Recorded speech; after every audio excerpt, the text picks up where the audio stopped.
Hey, everybody, and welcome to another deep dive. Yeah. You know, sometimes the news can be a bit of a downer, but today we're going to switch gears Yeah. and look at a story that's truly inspiring. Sounds good. It reminds us that even with all the craziness in the world, there's still a ton of good out there. Right. Acts of kindness, solidarity on a global scale. Yeah. Before we get started, a quick reminder to like and subscribe to the Merida Magic YouTube channel Yeah. for all things Merida history, culture, and news. Awesome. Okay, so back to our deep dive. Today we're talking about Mexico's response to those devastating wildfires that ripped through Los Angeles, California. To help us unpack this incredible story, we've got our expert here. Right here. Who's a master at connecting the dots. I try. And giving us that crucial aha context. I'll do my best. So glad to have you here. It's a pleasure to be here. This story is a powerful example of what international cooperation should look like. Yeah. And really drives home the importance of global solidarity when things get tough. You got it. So we've been looking at a few different sources. Right. Especially this article from Infobay. It's a big news outlet in Latin America. Okay. And they give a really vivid picture of Mexico just jumping into action, sending a full-on humanitarian aid team to help Los Angeles deal with the aftermath of these awful wildfires. It's incredible, right? The depth of their commitment. Yeah. This wasn't just some symbolic gesture. They sent a highly skilled team, like the best of the best, Wow. including members of Sedena, which is the Mexican army, Okay. alongside top-notch firefighters and personnel from their civil protection agency. You know, I have to admit, I wasn't really familiar with Protection Civil before all this. Oh, really? What exactly do they do? They're like Mexico's first responders for any kind of emergency, Wow. natural disasters, accidents, you name it. Okay. They're trained for everything, search and rescue, medical aid, evacuation, the whole 9 yards. So they're kind of like a Swiss Army knife of disaster response. Exactly. That makes total sense. Yeah. So this team, they were operating under something called Plan DNDNE. Mm-hmm. And it sounds like they went beyond just fighting the fires, right? Exactly. Plan DND is Mexico's big, comprehensive national disaster response plan. Think of it like their FEMA. Okay. But with its own unique structure and way of doing things, it's incredibly well organized and has a stellar reputation. Oh, wow. Not just within Mexico, but internationally, too. So they're well respected. Oh, yeah, it covers everything. Go on, From sir. the initial response and rescue Okay. to the long-term recovery and rebuilding afterwards. So they're not just there to put out the flames, they're helping people put their lives back together. That's the idea. And it's worth noting that Plan DND isn't just about sending people. Right. It's a whole system. It involves coordinating resources, logistics, communication on a massive scale. It's impressive to see it in action like this, It is. especially on an international level. Yeah, definitely. It really speaks volumes about how committed Mexico is. And this isn't a one-time thing, is it? No, not at all. The article mentioned Mexico has a history of stepping up to help out on a global scale. Absolutely. Mexico has always been there for other nations when they're in trouble. Like, what are some examples? Well, they were one of the first countries to send aid. After that horrific earthquake that hit Haiti in 2010, Oh, yeah. search and rescue teams, medical supplies, Okay. even setting up field hospitals on the ground. That's incredible. Mm-hmm. And I bet we could do a whole deep dive on that someday. Oh, easily. And their support for Cuba after Hurricane Irma back in 2017. Can't forget about that. Right. They provided food, water, and medical assistance. It was crucial. Yeah. And they also played a big role in helping the Philippines recover from Typhoon Haiyan in 2013. Yeah, logistical support, financial aid for rebuilding, it was a huge effort. So it's clear that Mexico doesn't just talk the talk. They walk the walk when it comes to international solidarity. He definitely walked the walk. Now, there's this quote from Mexico's president, Claudia Sheinbaum, Yeah. that really stood out to me Okay. in a post on, formerly Twitter. That's right. Right? She said, "We are a generous and supportive country. They carry with them the courage and heart of Mexico." Powerful stuff. Seriously, right. Absolutely. There's so much to unpack there. Yeah. It's more than just stating what they're doing. Right. It speaks to a deeper national identity, one rooted in compassion, Okay. a willingness to help those in need. It's like a core value. It's like she's saying, this is who we are as a nation. Yeah. It goes beyond resources or logistics. Yeah. It's about that shared sense of humanity. Exactly. And I think that message resonates deeply with the people hit by those wildfires. Yeah. It offers a sense of hope and support during a time when they need it most. It reinforces the idea that we're not alone in facing these challenges, Right. but there's a whole global community ready to step up. Exactly. We're all in this together. It's such a refreshing message, especially in a world that often feels so divided. Yeah, for sure. And speaking of interconnectedness, Yeah, this whole situation makes you think about climate change, doesn't it? it does. These wildfires, they weren't just a random fluke. No, they weren't. There's a bigger picture here. Definitely, climate change is a major factor in all of this. Right. It's fueling the increase in wildfires. So this act of kindness, it's a reminder of how urgent it is Yeah. for everyone to work together to address climate change. That wake-up call. We can't ignore this any longer. You're absolutely right. Yeah. These wildfires are a stark reminder that climate change affects all of us. It does. No matter where we live, Right. it really highlights how much we need to work And together duration is key. to mitigate climate change and to prepare for its consequences. Absolutely. We need to build resilience. It's a sobering thought, but also inspiring in a way. Yeah, I agree. To see nations like Mexico taking the lead, It gives you hope. it really does. Yeah. So we've talked about Mexico's response, the historical context, but let's zoom out a bit Okay. and think about the bigger picture. What does this act of international solidarity mean for the future of global cooperation, especially as we're grappling with the growing impact of climate change?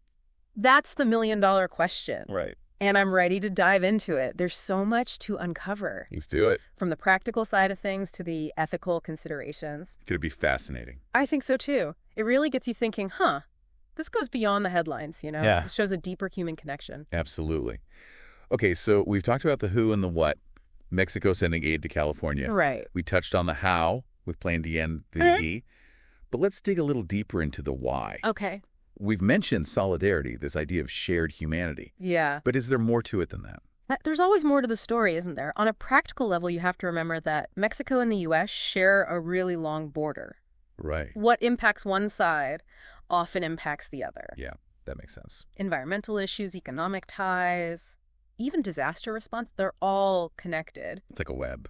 Exactly. Yeah. So helping California, it's not just about being altruistic. It's in Mexico's best interest to have a stable and secure neighbor. That's a good point. I hadn't really thought about it like that. It's all connected. You know, if California's struggling, it could easily have a ripple effect Yeah. on those border communities in Mexico. It highlights how interconnected everything really is. Exactly. And there's the historical dimension, too. Right. Mexico and the U.S., they have a complicated relationship. To say the least. Moments of cooperation and conflict. But when a crisis hits this sense of mutual aid, it often comes to the forefront. So this isn't a new thing. Not at all. They've helped each other out before. Oh, many times. The 1985 Mexico City earthquake is a prime example. Right. The U.S. was one of the first countries to offer help. Okay. Search and rescue teams, medical supplies, financial aid. It was a huge show of support. I remember learning about that earthquake in school, but I didn't realize the U.S. was so involved. Oh, yeah, it was a big deal. Yeah. And then you have 2005 when Mexico stepped up to help the U.S. after Hurricane Katrina. Coming full circle. Exactly. They sent convoys of troops trained in disaster relief, tons of food and water, even mobile kitchens. Wow. To serve hot meals to those affected by the hurricane. That's amazing. It's like these acts of kindness, they can bridge these political divides. They can. It's power. Underneath all the complexities of international relations, Yeah. you have this fundamental human connection. That's what makes this story so compelling. Right. It reminds us that ultimately we're all in this together. Yeah. We face these shared challenges. We do. And cooperation, it's not just an option, it's a necessity. I like that. And it's not just about governments or institutions either, right? Right. It's about people helping people. Exactly. That's where President Sheinbaum's message really hits home. They carry with them the courage and heart of Mexico. Yeah. It speaks to the spirit of empathy and compassion that goes beyond borders. It really encapsulates the essence of this whole story, doesn't it? I think so. A reminder that even the smallest acts of kindness can have a huge impact. They can spark hope and foster a sense of global community. So speaking of the bigger picture, Yeah. in this last part of our deep dive, I'd love to explore what this story means for the future of international cooperation, especially as we're facing these challenges like climate change, Yeah. which, as we've discussed, played a role in these devastating wildfires. Absolutely. What do you think? I think that's a perfect transition to our next discussion. Okay. Because this isn't just a feel-good story. Right. It offers valuable lessons about how we can and must work together to address these pressing global issues. All right, we're back for the final part of our deep dive. And we're looking at what Mexico's aid to California can teach us about the future of international cooperation. It's been a really interesting conversation so far. It really has. We've gone from those heartwarming specifics to those kind of complex geopolitical realities. Yeah, and I think this last part is where we try to bring it all together. Yeah, I agree. So let's talk about that future. As we face these increasingly complicated global challenges like climate change, what lessons can we learn from this act of international solidarity? Well, I think the most basic lesson is pretty straightforward. Okay. We need each other. Right. No single country can tackle these issues alone. Okay. Mexico's aid to California, it wasn't just a nice gesture. It was a recognition that we're all vulnerable and we share a responsibility to act. Makes sense. These wildfires, they weren't just California's problem. Right. The smoke, the environmental impact across borders, Yeah. and the root causes like climate change are global in nature. Exactly. And this interconnectedness, it's only going to become more apparent. We see it with extreme weather events, pandemics, economic crises.